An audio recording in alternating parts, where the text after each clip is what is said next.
Hi, good evening. It's May 1st, Saturday, May 1st. I'm Delegate Neil Parrott, right here in downtown Sharpsburg.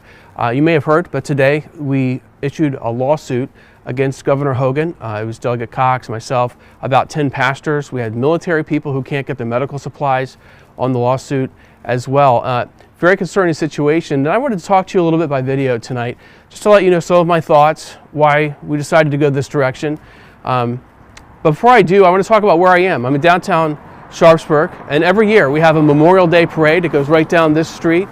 Very great parade, one of the biggest ones on Memorial Day, and unfortunately I believe that parade is going to have to be canceled this year as a result of COVID-19 and the restrictions that have put in place. You know, but more seriously, we have two Marylands right now. We have a Maryland where people are doing fine. They're at home, they're getting paid, some are not even having to work and they're getting paid, some are working from home. And then we have another Maryland. We have another Maryland where people are at home and they're not getting paid and they're hurting and they're financially distressed. People have called my office, heartbreaking stories where they're saying they don't even have enough money to get food.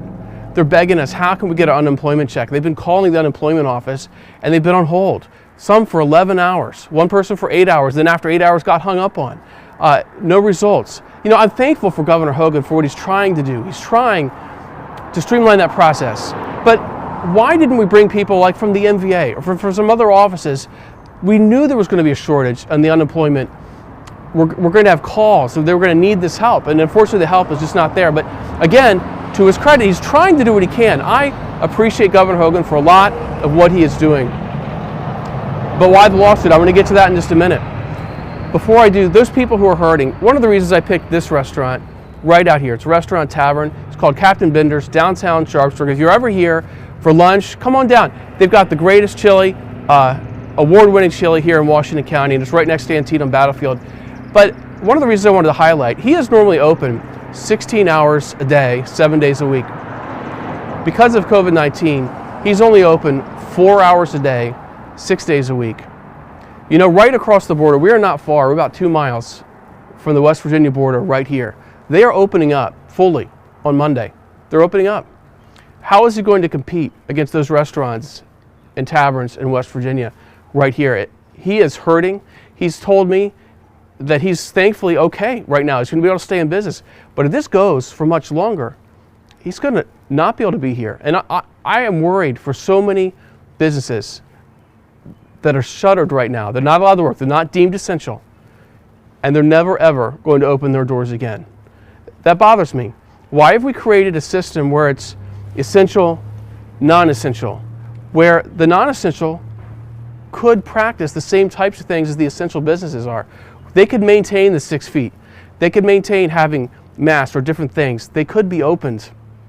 And I would encourage the governor to please open them as soon as possible. But again, why this lawsuit? I care about our Constitution, and I care that our rights are preserved. You know, right now, Governor Hogan, he might be making the best decisions for Maryland. I know he's got great advice. I know he's working hard and trying to do everything that he can to do the best thing for our state and for the citizens of our state. But he's doing it alone. The legislature's not acting. They haven't come in and even made any comments on what's happening. We're not even our opinion is not even asked. I am thankful for the governor. He's given us good feedback, good communication. We've been able to talk with his offices and what's going on. But again, we're not being asked. And it's really not the way our country is set up. And so with this lawsuit, I'm asking the question, is this okay? Is this constitutional? The lawsuit says it's not. It points to the Declaration of Rights in the Maryland Constitution. And if you haven't read it, I encourage you to read it. I'm going to try and put a link below where you can go down and click and see what does the Maryland Constitution even say? What is the Maryland Declaration of Rights? It's a great document that you can take a look at. But it violates that principle where we have three branches. You have the executive branch, the legislative branch, and the judicial branch. And not one branch is in charge of the other. You know, the lawsuit says it was illegal for the legislative branch to say during a time of an emergency that the governor could really suspend law. But what we're seeing here is not only suspending law, but enacting law by saying that we have to wear masks out in public.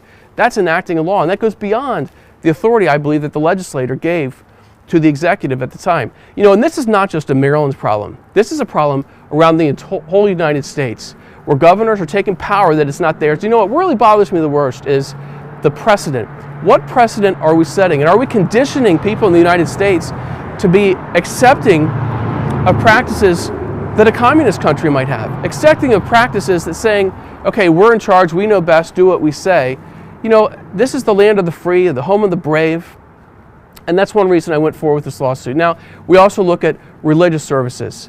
You know, a large part of the lawsuit says that people have the right to assemble. If you look at the First Amendment to the United States Constitution, it says we have the right to assemble, that we have the right to freedom of religion, that the government shouldn't interfere in that freedom of religion.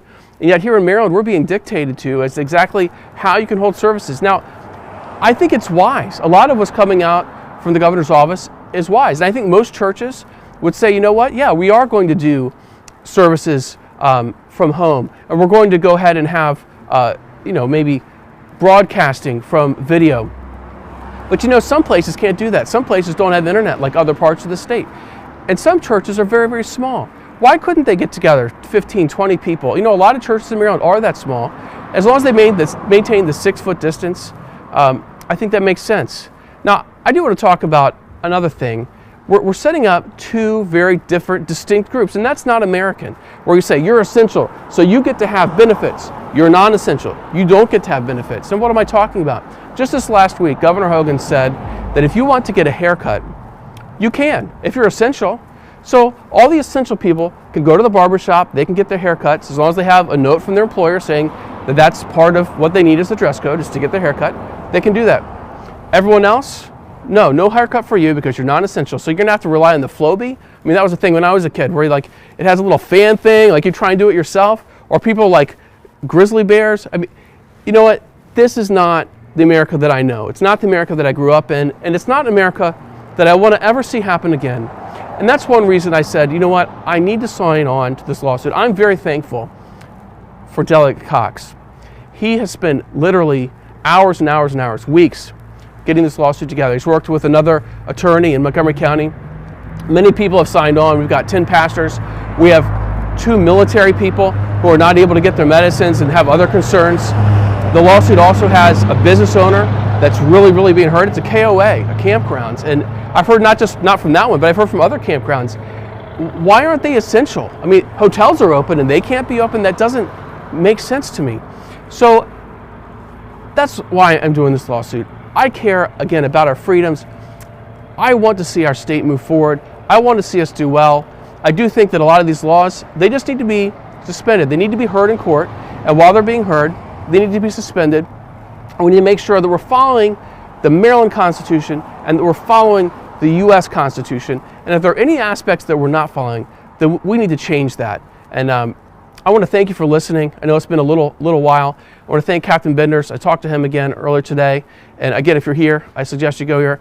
You know, I want to thank Sharpsburg for having the Memorial Day Parade, recognizing our veterans every single year. We're going to miss that this year. Hopefully they're able to do some kind of a drive-by parade or something. I know we're all having to make sacrifices, and I want people to be safe. Don't get me wrong. I want people to be safe from COVID-19. I think it's very, very important. And I think the governor's heart, I know it's in the right spot. But listen, if we give these kind of powers and we set this kind of precedent to someone whose heart is not in the right spot, who wants to take advantage of the public, we're going to have major problems. And this is not something I think that we should accept. Anyway, thanks again for listening. I'll be touching base later on. And may God bless you. May God bless your country. And, may God bless Governor Hogan and all the elected officials. Give them wisdom as we go through this crisis. Thank you very much.